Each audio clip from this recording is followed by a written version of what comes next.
বরাক দর্পণ studio. নমস্কার, news Barak দর্পণ studio থেকে সবাইকে আবারও স্বাগত জানাচ্ছি। আজকের গুরুত্বপূর্ণ খবরের সংক্ষিপ্ত হেডলাইন। লাইলাপুরে 20,000 বিদেশি সিগারেট জব্দ, মিজোরামের এক ব্যক্তি গ্রেপ্তার। 2027 সালের ম্যাট্রিক পরীক্ষার্থীদের জন্য নতুন নির্দেশনা। নগাঁও উপনির্বাচনে এআইডিএফ এর প্রার্থী ঘোষণা।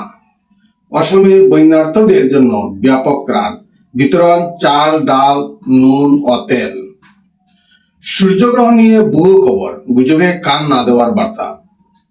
সীমান্ত সংঘাতকে কেন্দ্র করে লিকাবালিতে উত্তেজনা। টুল প্লাজা এলাকায় অ্যাম্বুলেন্স নিয়ে কড়া নিয়ম। দিল্লি বিস্ফোরণের নেপথ্যে আল কায়দার উপমহাদেশীয় শাখা AQIS বাংলাদেশেও জাল বিস্তারের জন্য রাষ্ট্রপুঞ্জের রিপোর্টে দাবি। 15 আগস্টে লালকেল্লার আকাশে যুদ্ধ বিমান গর্জন, চিলের জন্য বিশেষ ব্যবস্থা। স্বরাষ্ট্রমন্ত্রী অমিত শাহের হুঁশিয়ারি, বিরোধীদের কড়া বার্তা। মহারাষ্ট্রে হামলার শিকার সুখবীর বাদল, কৃপাণের আঘাতে জখম। ট্রাম্পের প্রেস সচিব ক্যারোলিন লেভিটের পদত্যাগ। মার্কিন যুক্তরাষ্ট্রে মা ও ভাইকে খুনের অভিযোগ ভারতীয় বংশোদ্ভূত কিশোরের। বিস্তারিত প্রতিবেদনে।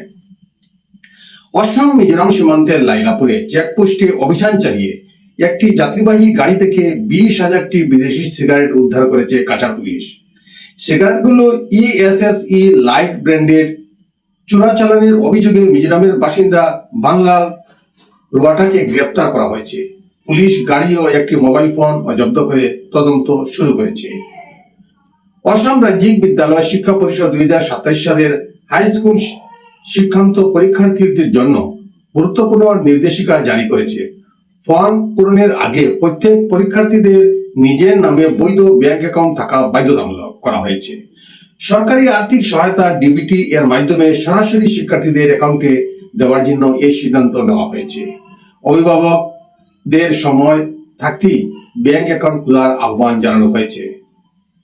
নগাঁও লোকসভা কেন্দ্রের নির্বাচনকে ঘিরে রাজনৈতিক তৎপরতা বেড়েছে। কংগ্রেস নেতা রিপুন বরার EIDF কে প্রার্থী না দেওয়ার আহ্বান প্রত্যাখ্যান করে বদরুদ্দিন আজমল EIDF এর প্রার্থী হিসেবে রেজাউল করিম সরকার এর নাম ঘোষণা করেছেন। উল্লেখ্য, প্রদ্যুৎ বরদলৈ সাংসদ পদ ছেড়ে বিজেপিতে যোগ দেওয়ার পর নগাঁও কেন্দ্রে উপনির্বাচন অনুষ্ঠিত হতে চলেছে। অসমে ভয়াবহ বন্যার ত্রাণ অভিযান অব্যাহত রেখেছে রাজ্য সরকার। এখনো পর্যন্ত বন্যা কবলিতদের মধ্যে 48,55,864 কেজি চাল, 10,15,787 কেজি ডাল, 4,794 কেজি নুন এবং 1,63,549 লিটার সরষের তেল বিতরণ করা হয়েছে। মুখ্যমন্ত্রী ডক্টর হেমন্ত বিশ্ব শর্মা আশ্বাস দিয়েছেন, পুনর্বাসন ও ক্ষতিপূরণ প্রক্রিয়া শেষ না হওয়া পর্যন্ত ত্রাণ সহায়তা চলবে। 2026 সালের সূর্যগ্রহণকে ঘিরে সোশ্যাল মিডিয়ায় ছড়িয়েছে নানা ভুয়ো দাবি। গ্রহণের সময় কয়েক মিনিটের জন্য পৃথিবীর মাধ্যাকর্ষণ শক্তি হারিয়ে যাবে বা প্রাণহানি ঘটবে, এমন দাবিকে ভিত্তিহীন বলে সতর্ক করা হয়েছে। এ ধরনের গুজবে বিশ্বাস না করার আহ্বান জানানো হয়েছে। লিকাবালিতে অসম অরুণাচল সীমান্ত সংঘাতকে কেন্দ্র করে উত্তপ্ত পরিস্থিতির সৃষ্টি হয়েছে। TMPK সদস্যদের প্রতিবাদের সময় অরুণাচলীদের বিরুদ্ধে পাথর ছোড়ার অভিযোগ উঠেছে।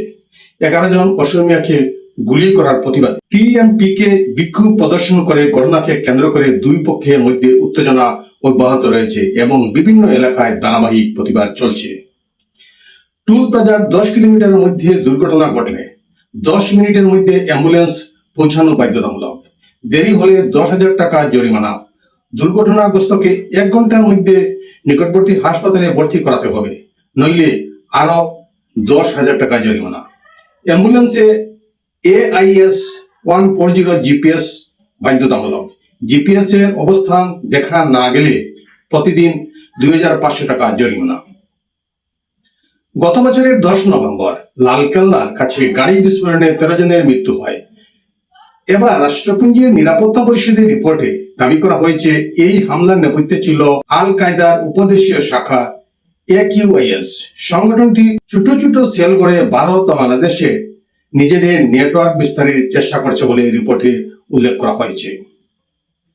15 আগস্ট স্বাধীনতা দিবসের অনুষ্ঠানে লালকেল্লার আকাশে যুদ্ধ বিমান উড়বে। বিমানগুলির সঙ্গে চিলের সংঘর্ষ এড়াতে বন দপ্তর ও ভারতীয় বায়ুসেনা বিশেষ উদ্যোগ নিয়েছে। লালকেল্লা ও বিমান চলাচলের করিডোরের কাছে 4টি ফিডিং পয়েন্ট তৈরি করা হয়েছে।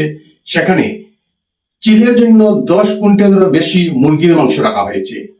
লক্ষ্য, যুদ্ধ বিমান ওড়ার সময় চিলেরা আকাশে না থাকে, মাটির কাছাকাছি খাবারে ব্যস্ত থাকে এবং বার্ড স্ট্রাইকের আশঙ্কা কমে। কেন্দ্রীয় স্বরাষ্ট্রমন্ত্রী অমিত শাহ বিরোধীদের আক্রমণ করে বলেন, সরকার সংসদে যে কোনো বিষয়ে দীর্ঘ আলোচনা ও বিতর্কের জন্য প্রস্তুত। তার অভিযোগ, বিরোধীরা প্রশ্নের মুখোমুখি হয়ে উত্তর দিতে ভয় পায় এবং সংসদ অচল করার পথ বেছে নেয়। শাহ স্পষ্ট জানান, তিনি বিরোধীদের প্রতিটি প্রশ্নের উত্তর দিতে প্রস্তুত। মহারাষ্ট্রের নান্দেড়ে শিরোমণি আকালি দলের প্রধান তথা পাঞ্জাবের প্রাক্তন উপমুখ্যমন্ত্রী সুখবীর সিংহ বাদলের উপর হামলার অভিযোগ। মাতা সাহেব কৌর গুরুদ্বারের সামনে কৃপান দিয়ে তাকে আঘাত করা হয় বলে জানা গেছে। তার হাত জখম হয়েছে এবং হাসপাতালে ভর্তি করা হয়েছে। হামলায় তার এক নিরাপত্তা বাহিরক্ষী আহত হন। পুলিশ কয়েকজন সন্দেহভাজন হামলাকারীকে আটক করে ঘটনার তদন্ত শুরু করেছে। মার্কিন প্রেসিডেন্ট ডোনাল্ড ট্রাম্পের প্রেস সচিব ক্যারোলিন লেভিট পদত্যাগ করেছেন। 2 শিশু সন্তানকে আরো সময় দেওয়া জন্যই এই সিদ্ধান্ত নিয়েছেন 28 বছর বয়সী লেভিট। 2025 সালের জানুয়ারিতে দায়িত্ব নেওয়া লেভিট ছিলেন হোয়াইট হাউসের ইতিহাসের সর্বকনিষ্ঠ প্রেস সচিব।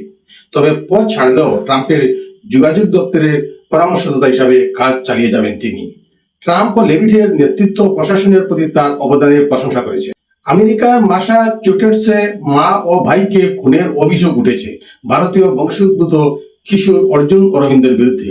মঙ্গলবার বাড়ি থেকে সুধা ভেঙ্কটেশন ও তার ছেলে সিদ্ধার্থ দেহ উদ্ধার করে পুলিশ। ধারালো অস্ত্র দিয়ে তাদের খুন করা হয়েছে বলে প্রাথমিক সন্দেহ। পুলিশের দাবি, ঘটনার পর অর্জুন তার মায়ের গাড়ি নিয়ে পালিয়ে যায়। পরে বুধবার সকালে তাকে গ্রেপ্তার করা হয়। তদন্তকারীরা জানিয়েছেন, অনলাইনে ও চ্যাট জিপিটি সহ এআই এর সাহায্যে হত্যার পদ্ধতি খুঁজেছিল অর্জুন। তবে খুনের কারণ এখনো স্পষ্ট নয়। আজকের প্রতিবেদনে এখানেই সংক্ষিপ্ত বিরতি টানছি। সবাইকে নমস্কার জানিয়ে বিদায় নিচ্ছি।